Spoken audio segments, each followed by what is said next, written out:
everyone dahil Kaya nga. malapit nang patapos ang tag-init. Pumapasok na ngayon yung taglamig. Maghanap kami ng Yan na kasi ang problema, no? Pag matsimpohan. sinasabi nilang cherry blossoms dito sa Taif, Saudi Arabia.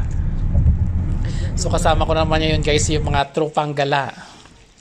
Kaya ito napadpad kami sa madaming So ayan, puno maghahanap kami ng cactus. sakura dito. Ayan. Nakita niyo yung mga tropang gala na yan. Kunti na lang Pagala-gala. natira kasi parang wala nang sakura. Ito na lang natira. Yan silang tatlo, oh.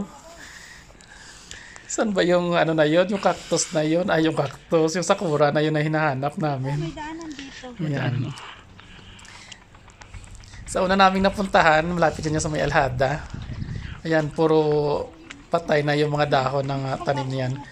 Pero actually, buhay pa yung puno na yan.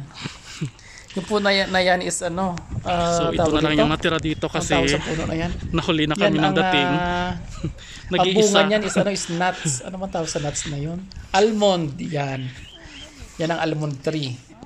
Yan, tingnan mo yung bulaklak ng almond tree. Parang ano din, parang nasa Japan ka lang. Yan. Ang ganda tingnan, oh. See guys? Yan yung farm ng almond tree dyan sa may Alhada. So naabang kami nag-ikot-ikot, naghanap pa kami ng maraming puno. Ayan, nadaanan ulit namin itong mga madaming cactus na yan. Mga barsumi na yan. Ayan. Naghanap pa kami ng This is a adventure. kung saan yung madaming puno na may bulaklak pa na almond tree, pero parang puro cactus lang ata makikita mo dito. Ang tawag sa bunga ng cactus na yun is barsumi. Kinakain din ang bunga niyan, masarap din yan. Yung barsumi na yan. Ayan. Kahit actually yung ano na yan, yung lugar din is private.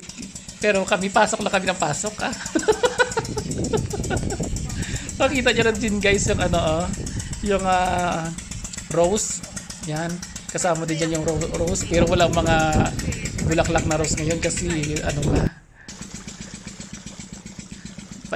painit na ang panahon. So ayan, makita mo yung may irrigation, oh, pampatubig para sa mga rose plants. So nung time na yan, ayan guys, makikita nyo na yung ano, yung fog. Yan. Pupuntahan namin yung bundok na yon. Yan si Madam, oh, nag-picture pa. Yan, oh. Panay na lang ang zoom ko sa mga tanim dyan na may ano, natitirang bulaklak ng almond tree. Yan nga sa may Alhada. So ngayon, ayan, habang papunta kami sa bundok, notice na namin na medyo lumalamig na pahapon na yan. Ayun, medyo palakas na rin yung hangin. Kasi ganyan dito sa may Alhada paghapon. Medyo foggy. Tapos malamig. So yun guys. Yung bundok na yan, nakit na yan namin dyan. Tuktok na nakit na namin ilang beses na. Mga dyan sa taas. So ayan, nagpapalamig yung mga tropang gala. Hanggang sa dumiretso pa kami doon sa dulo. Magpa-picture lang. Mga picture na yan guys, ano na-delete ko na kasi ang tagalan nito sa ano ko sa cellphone.